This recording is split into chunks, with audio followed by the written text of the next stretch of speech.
कि एक भी अफसर बिना घूस ले ले कोनो काम नईखन करत। ई बात कहता कि नीतीश कुमार हारही खातिर कुर्नी में अपन सीट ले रहन और नईखे उनका के भेजल जात सही ढंग से, तो एकरा मतलब बा कि नीतीश कुमार चुनाव हारही के रहन। बिहार के साथ साथ हमनी के समाज के भी बर्बाद हो जाई। पहले भी नीतीश कुमार हमनी के धोखा दे चुकल बाड़े।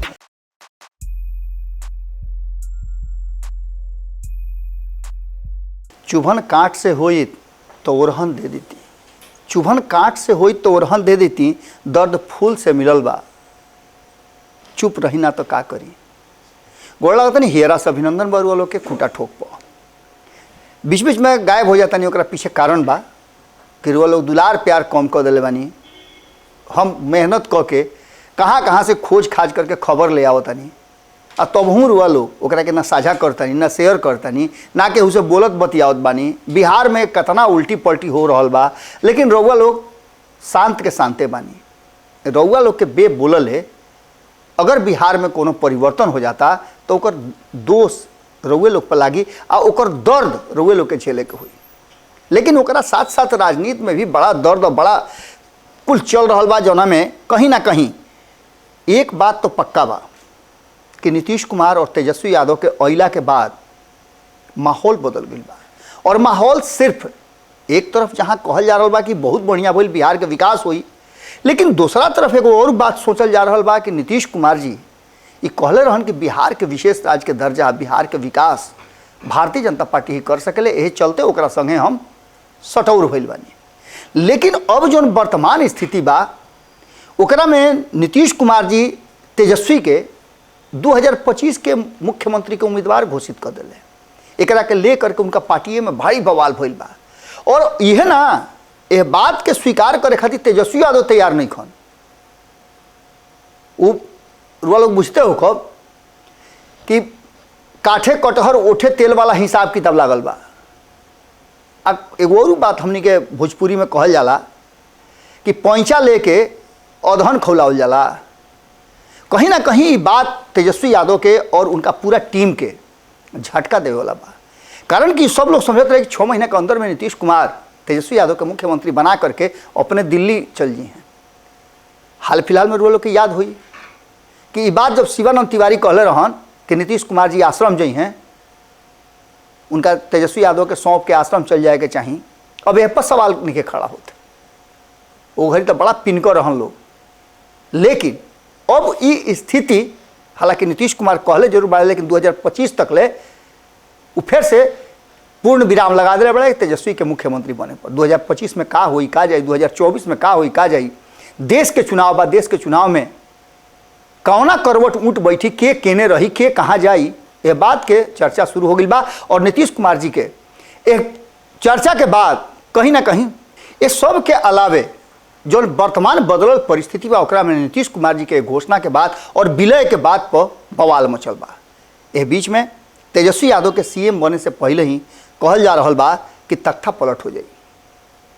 यानी कि जो सपना रहे उस सपना तो चकनाचूर होइबे करी, फिर काठे कटहर ओठे तेल वाला हाल हो जाई। ये सब के बाद अब रुआ लोग के बात बता रहा बानी कि आखिर ऐसा होई का है। तो रुआ देखा नहीं कि कई गो फोरम बा, जो फोरम पर एक कसौटी पर कसल जा रहा बा बिहार के वर्तमान सरकार के।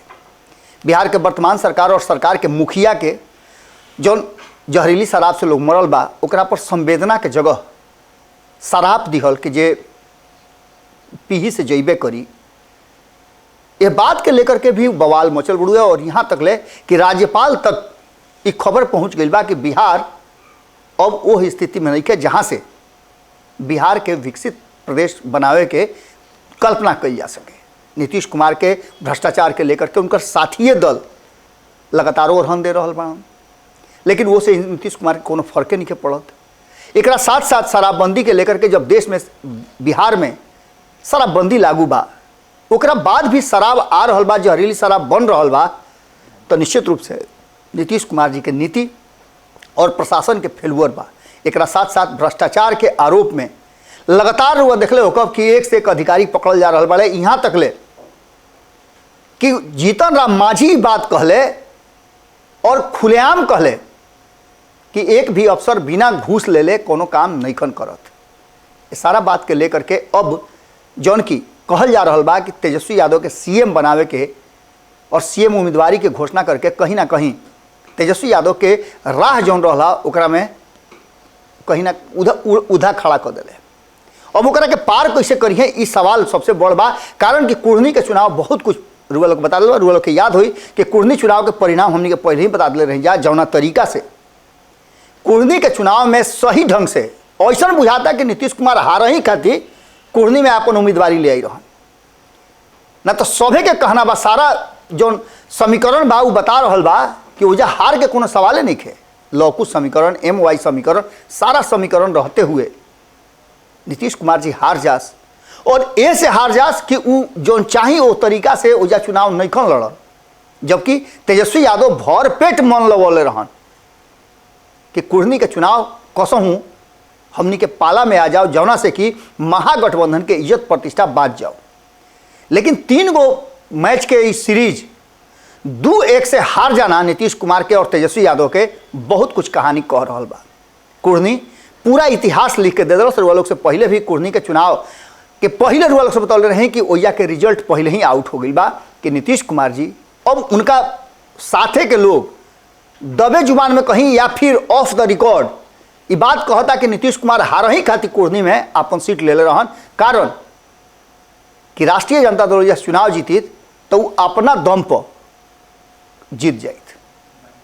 लेकिन ये सारा बात के लेकर के अब तेजस्वी यादव के सीएम घोषणा करके कहीं ना कहीं नीतीश कुमार तख्ता पलट के इशारा कर दिल बड़े, और तख्ता पलट में बहुत सारा लोग लाग गई बा। यहाँ तक ले कि जीतन राम मांझी के भी स्थिति रुआ लोग के बताई अगला यही में आगे रुआ से बताए तनी कि ई तो भाई तेजस्वी और नीतीश के बीच के संविदा जौना से पूरा हड़होड़ मच गई बा, जदयू के भीतर, RJD के भीतर, कांग्रेस के भीतर, यानी महागठबंधन के सब दल खौल गई बाड़े कि आखिर नीतीश कुमार जी ऐसा कैले का है। कई लोग तो मुखर होकर बात कह दिले बा कि नीतीश कुमार जी कहले बड़ा नो, नीतीश कुमार जी ये जरूरी नहीं है कि नीतीश कुमार जी कह दिले तो होबे करी।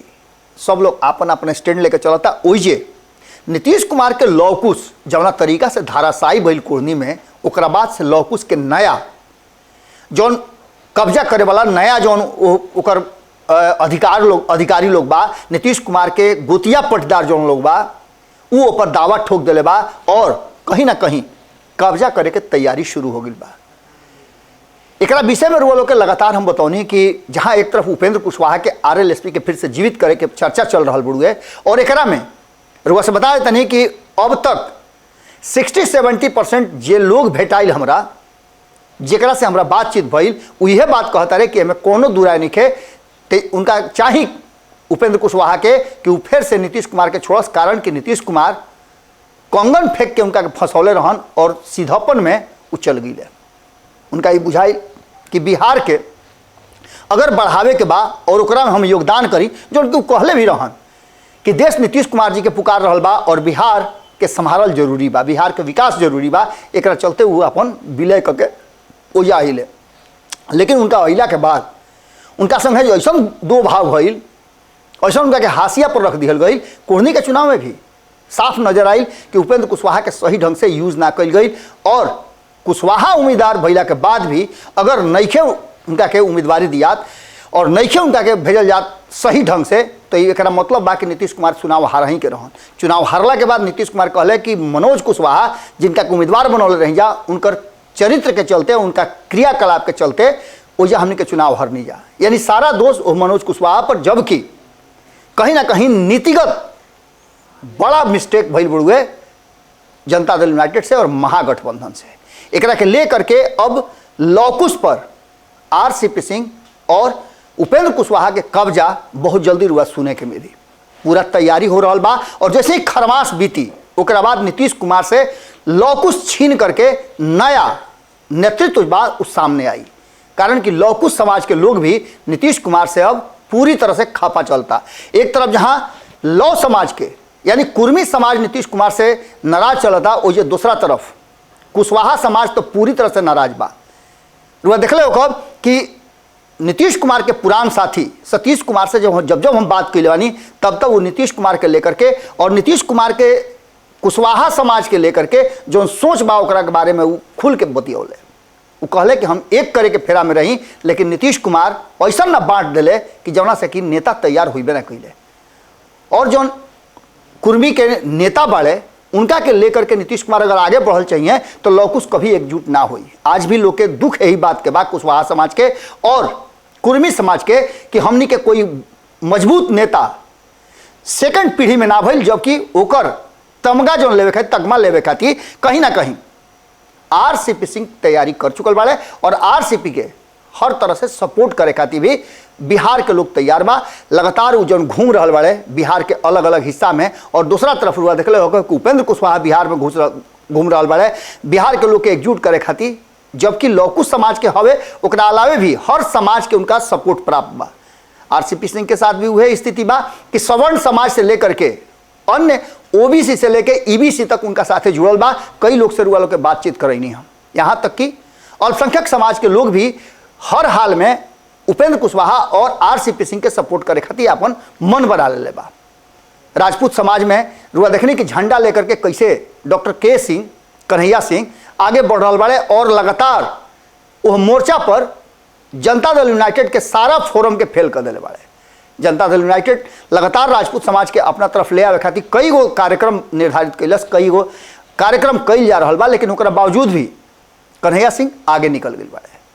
इस सब के बाद उपेंद्र कुशवाहा के बात करी तो कुशवाहा समाज उपेंद्र कुशवाहा के भीतरे से खोदिया रहा बा कि जितना जल्दी हो सके उतना जल्दी इनकर पीछा छोड़ो, ना पास छोड़ब तो कहानी बिहार के साथ साथ हमनी के समाज के भी बर्बाद हो जाई।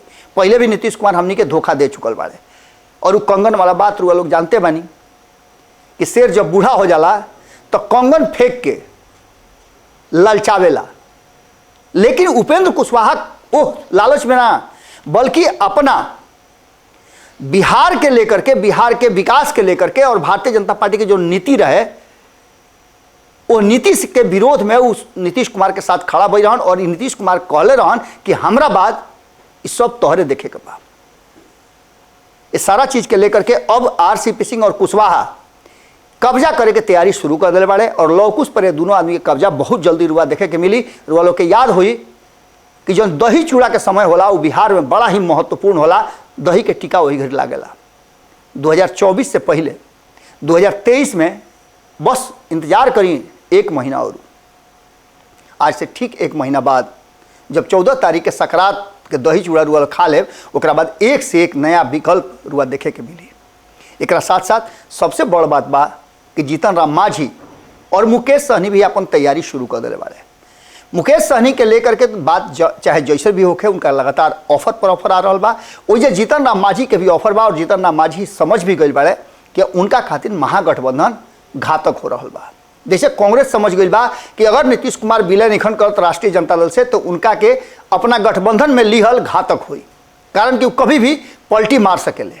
लेकिन इस सारा बात के बीच नीतीश कुमार साफ कह दिले कि वो विलय ना करी हैं, लेकिन ए पर भरोसा केहू के नहीं है।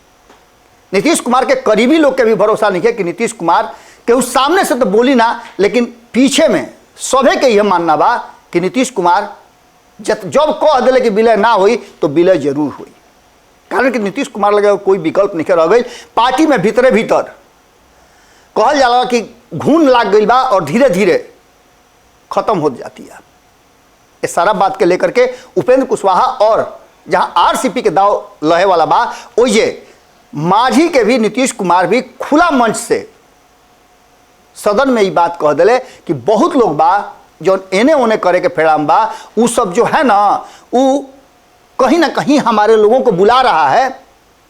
देखते हैं कि कौन कौन जाता है, कई लोग जाने के लिए तैयार हैं। तो यह सारा बात के लेकर के ये स्पष्ट हो गई बा कि जीतन राम मांझी भी अब वो राह निकल चल रहा। एक अलावे मुकेश सहनी के रुआ जानते बानी, माली के पृथ्वी माली के रुआ जानते बानी, एकरा अलावे अभी और कई गो दल बाड़े। विद्यापति चंद्रवंशी से रुआ लोग के बात करेबे कहीं उहो तैयार बाड़े और भारतीय जनता पार्टी छोट छोट दल के जोड़ करके एक मजबूत विकल्प बनावे के तैयारी में बा, जो कि नीतीश कुमार और तेजस्वी यादव के अलग हुई और कांग्रेस आपन अलग डफली बजाई। सारा चीज के लेकर के 2024 के तैयारी और 2024 के तैयारी से पहले बिहार में बहुत कुछ बदली। अंत में रुआ लोग से चले से पहले एगो बात कह देता नहीं कि संगत से गुण होत है, संगत से गुंजात, बांस फांस मिश्री एक ही भाव बिकात।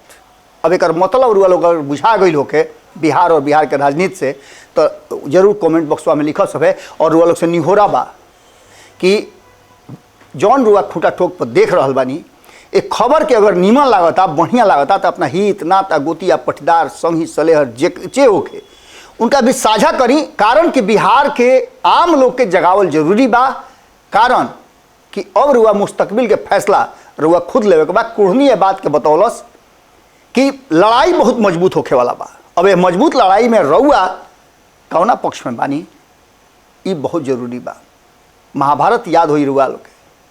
हालांकि हम तो एगो रुआ लोग से कहानी कहल चाहत रही, बड़ी बढ़िया कहानी रहे, लेकिन अगला एपिसोड में कहब। तब तक रुआ लोग इंतजार करी, बड़ी दिलचस्प कहानी बा। और इस दिलचस्प कहानी के एक खाली रुआ लोग से सुने के मिल गई बा, लेकिन याद ना हुई रुआ लोग के।